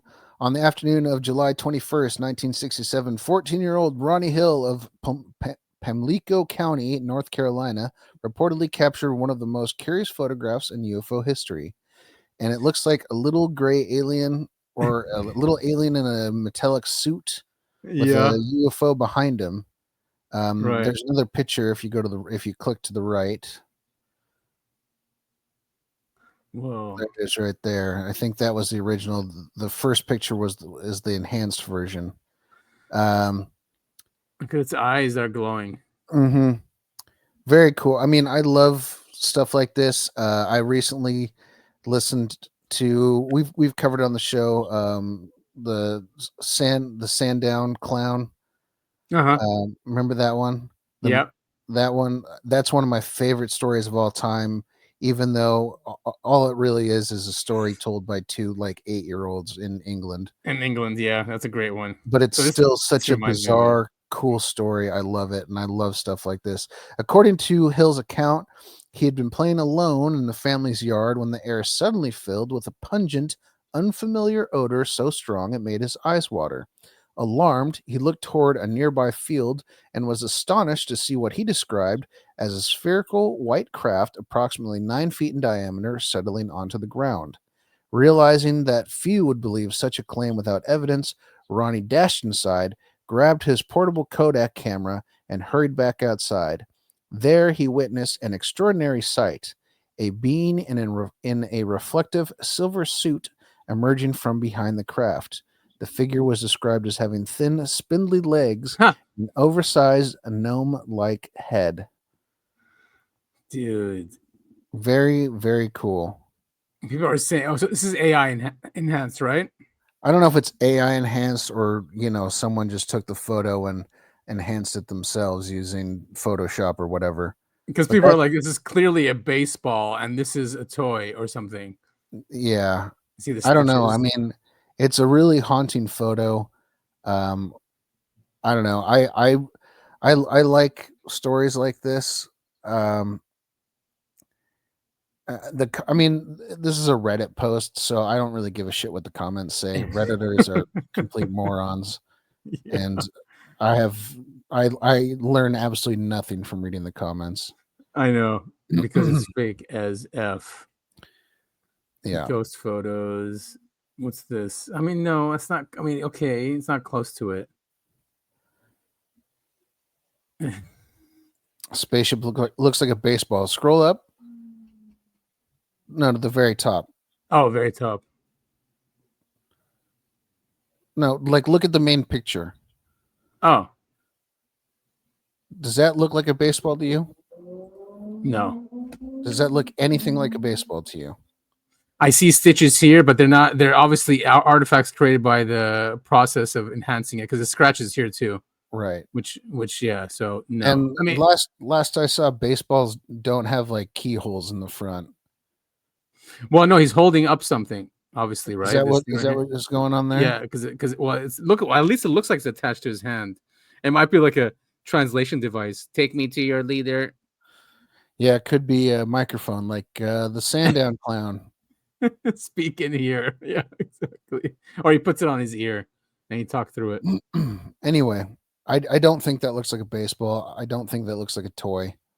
I'm with you. I think this is a really cool photo. And Wow. yeah, I like photos like this. I don't think it's easily explained. No. I don't think it's a baseball on a toy. I think that's a really stupid explanation. It is. And these people always come into the comments really quick, you know? Yeah. Always. And I bet if you track their IP address, they'd be coming from one specific or maybe two different specific IP addresses. And now we know that the egg shape craft is a thing. You know, Yeah. Many people talk about it. And it's not far-fetched that this being was inside of that. And then the smell thing, the odor, and it burned his eyes. Isn't that the sulfur? Yeah, it's sulfur and ammonia. That's how Yeah. they're always described. In Weird. fact, we were talking about the Varginha case earlier. Yeah. That's exactly what everyone said the alien smelled like was sulfur and ammonia. Exactly. Look at that. Did we know what kind of camera? We should look into this more. I'll write it down. Yeah, maybe we'll do a deep dive. Said it was a Kodak. I'm assuming like. Oh. Yeah, Ronnie Dash inside grabbed this portable Kodak camera. Okay, so there's negatives, obviously. Yeah. Yeah, and I like these more because it was way before AI, before CGI, even. Yeah, and I don't like. How old was the kid? He was like 11 or something, right? He was young. Is it up here? 14. 14-year-old. I don't think a 14-year-old is going to know how to like double expose a. He's not going to know how to fake a photograph in 1967. Right. And if you look at if it's a toy, then these would definitely look much bigger than when it looks now. These are clearly long. They're trees. Yeah, but like these bushes here, they're the same as the ones here. You know, so it could be 3 feet tall. Yeah. How do you say the diameter is 9 feet? The size of the craft is 9 feet, is what he said. 9 feet in diameter. All right. So if the being's like 3 feet tall, that's enough room for it. Yeah. Anyway. Yeah, and speaking of that, you see what the Chinese have released, this robot that walks like a human. Oh no. Dude, this is so bizarre to watch. I think look at that. I think it's like a model walking. Look. That is not a human.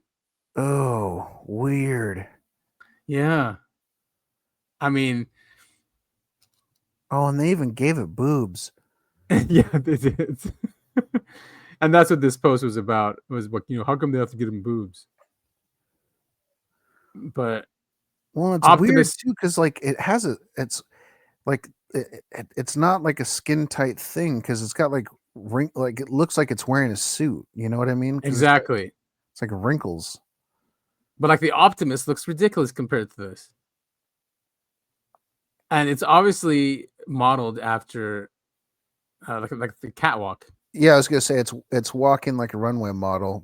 Yeah. Well, it's walking like a drunk runway. Yeah, it's like like it's almost there, not quite. Right. I mean, where are we going with these? The Chinese, dude, are so advancing so quickly. This guy's talking about how he's about to have sex with this robot. No more loneliness.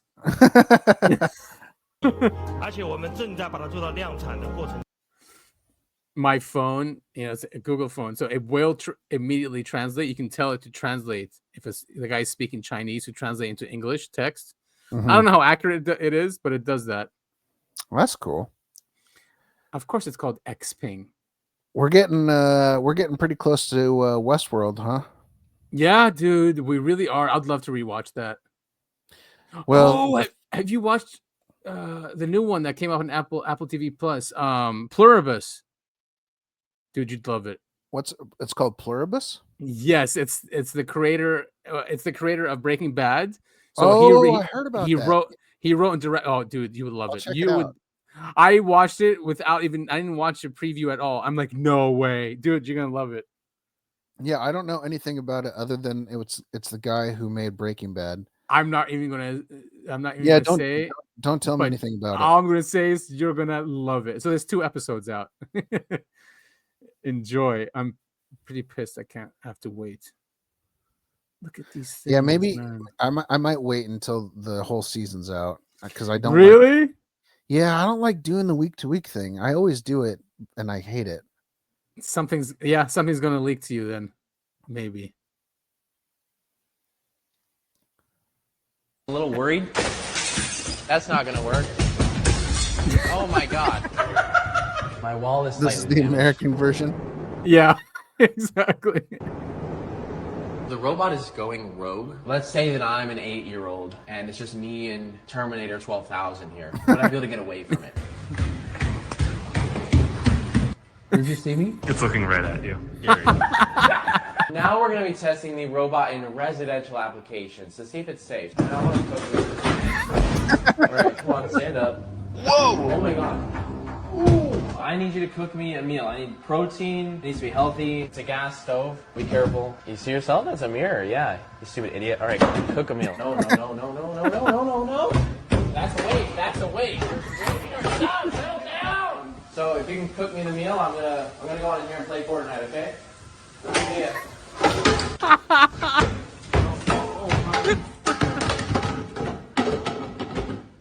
What the?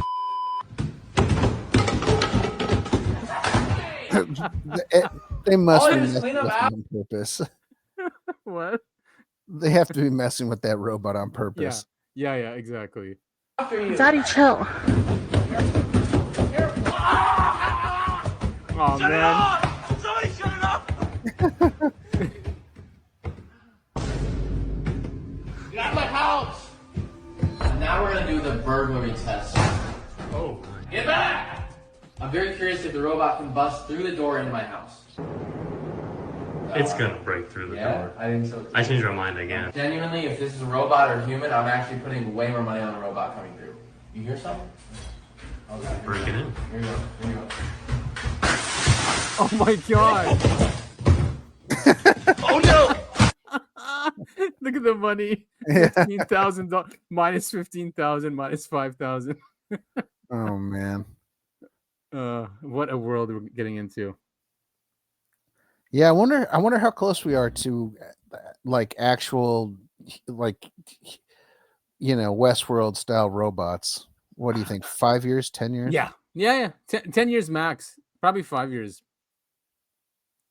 With all the money being dumped in, right? And all these companies from China and here. Mostly China. A lot of them are China. Oh, yeah. So the drones that were tested in Gaza are now being flown in the United States. Oh, good. Yeah. AI There's no way drones. that could go wrong. I know. It's like we really use Palestine as a training ground for these things. Yeah. AI-powered drones, first used by Israel to surveil and bomb Palestinians in Gaza, are now flying over American cities, spying on protests, scanning crowds, and automatically uploading footage to police databases. Skydio. Ah, man. It's like they don't even understand that we used to live in a constitutional republic, Like privacy, I know privacy was killed basically with the Patriot Act and possibly before, but now it's just, that's it. It's just really a piece of paper. Yeah, it's really depressing world we live in now, man. And it's not going to be easy to be a dissident. Right. You forward. won't allowed to be a dissident. Right. And your social credit score, because now what's his name is head of the World Economic Forum, Larry Fink. Mm-hmm. And he's BlackRock, right? And he it was, I think it was 2 days ago, he said that he wants to tokenize everything, including nature. But if everything is tokenized, then that will be the new social credit system. Right. Yeah, exactly. Yeah, they want social credit, but they don't want to call it social credit because of the negative connotation that goes along with that. Exactly. And they're going to make it very enticing. You know, they're going to say, all right, if you want to be part of this new system, I don't know, here is an injection of $100,000 for you. If you accept this as $100,000, $200,000, whatever, right? I mean, they have to make it enticing. And if you don't, then you're not, and you want to live outside of that system, that new system being built, you're not going to be able to reap the benefits. Right. You know, I think that's how it's going to go down, because they need to replace this system that we have now. Mm-hmm. So God help us. I know the crypto community is already thinking about this. So, you know, if we stay in touch with them and see what they're doing, they'll figure out ways to circumvent this new system and have their own payment system without social credit score. That's what's so great. You know, this always happens. There's one faction that wants to impose tyranny on us, but then there'll be another faction that will promote human liberty and freedom. And there's always that counteracting movement. Yeah, I'm a pessimist though, and it seems to me that every time that the people who want tyranny go up against the people who want freedom, the people who want tyranny seem to win. Yes, yeah. I'm going to say with COVID, they didn't win. You know, that was the most concerning one to me. You know, it was very scary, but it wasn't the people pushing back. So you might have a point there, because what it was geopolitics that changed, and Putin invaded Ukraine. That's what stopped it. But the agenda is still going on with putting Larry Fink in the WEF and him talking about tokenizing everything. It's the Great Reset. It's the whole thing all over again. But now without the excuse of COVID. Right. Scary, scary, scary. One final thing. I'm sure you've seen that there is now a rift in the Republican Party and the GOP. And it's basically people who are pro-Israel against people, or pro-Israel versus anti-Israel, or pro-Israel versus anti-Zionist. Right. And America first people. I just want to think America first. The pro-Israel side say that being pro-Israel is America first. The other side is like, well, you guys clearly are not taking care of the country. Look at our young people.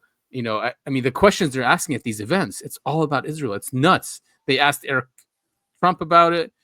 Who else was on the stage and they were asking him, which I thought was nuts. Anyway, but they're getting up and they're asking the hard questions at these university events.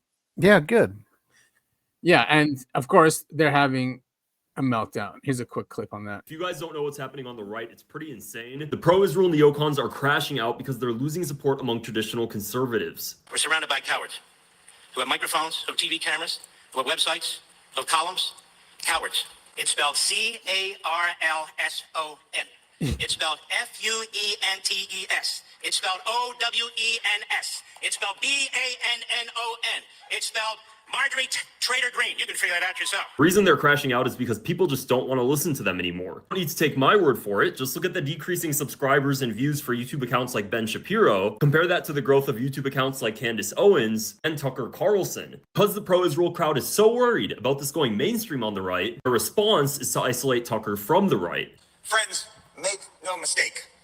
Tucker is not MAGA. Ultimately, the subtext of all of this frantic pro-Israel wagon circling is that the polling isn't good for Israel. They are losing America and they know it. You think your stupid little podcast, or your stupid little subscription program, or your little TV show, or maybe you have a little radio show, is going to change the world? Like hell it is. Not if I and everybody else have something to say about it. Mark Levin is a complete psycho, man. Yeah, no kidding. You think your little podcast, your little TV show is going to change the world? Yeah, I mean,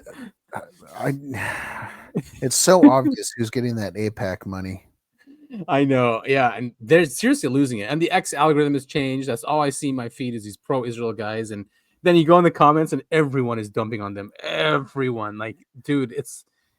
I can't believe we're here, but I know what usually follows.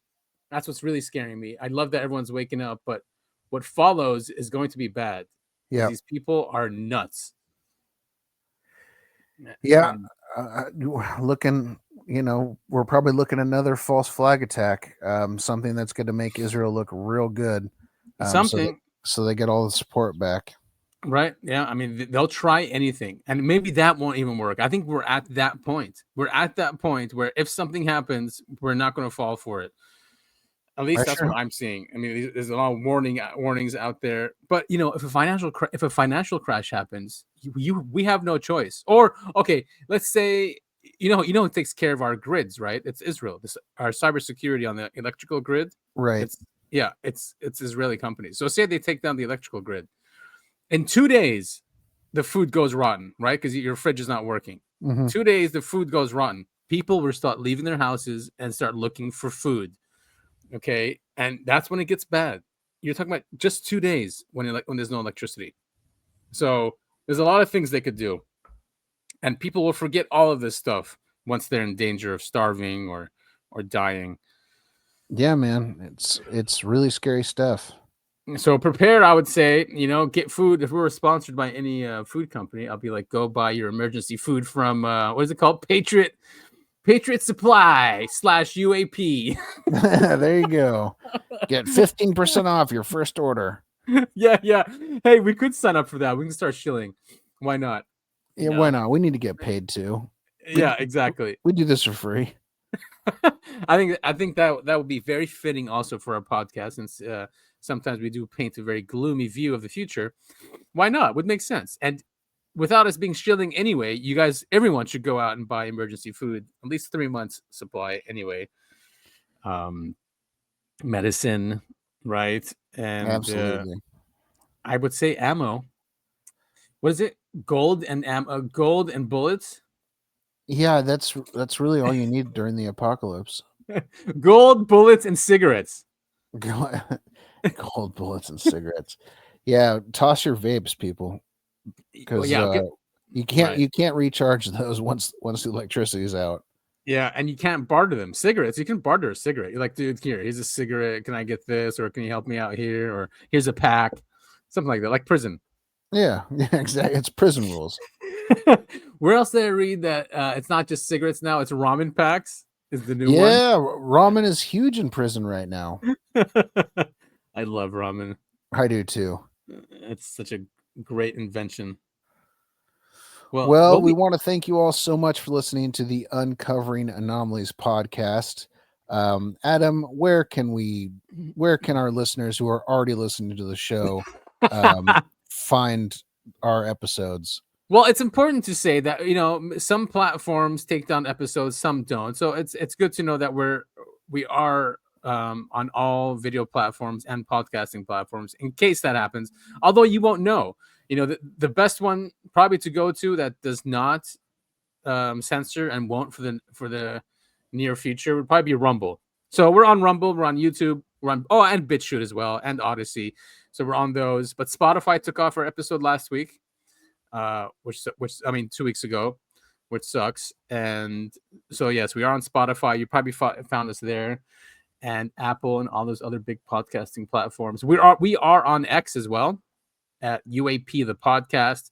I'm at Breakaway Civ, and Topher is at Topher it all. So it shouldn't be too hard to find us. And we appreciate you guys listening to us, watching us, send us feedback. We did get some pitches by email. I do have to discuss them with Topher first. But definitely keep sending us those, and we will discuss internally, maybe bring you on the show. We'll see. But yeah, thank you for all your support. We definitely appreciate it. And I hate to say this, I really do, but it truly does help. Please like and subscribe. Yes. It really does help. It helps with the algorithm, and it helps spread the show. And it gets our numbers up so we can reach more and more people. Yeah, I mean, 80% of our listeners on YouTube are not subscribed. So there's that. Yeah, so please subscribe. Yeah, it helps us, and then it'll show up in your feed, your home feed, and you don't have to go looking for us like we've heard people have to do. So yeah, share it with friends and family. That'll be great on your social media. We do try to keep cussing at a minimum, right? We didn't cuss this show, did we? I did several times. I have a potty mouth. I'm sorry. No, you're good. And Topher, I'm glad you're doing well, feeling good, kicking ass. And yeah, that's it. All right, that's going to do it for us here at the UAP. We will see you all next week. Next week, everyone. Day by day, night by night, where do I stand? Where do I fight? The conspiracy is taking me, and now I'm fighting relentlessly. What's the truth and what's the lie? Will we forever fight and die? We uncover truths and tell you what's the news, what they won't tell you. It's Adam and Topher. We come in peace. Our hunt for the truth will never cease. It's the Uncovering Anomalies podcast. We tell you the UFO news at last. Forgive us for being brief, but the truth never sleeps.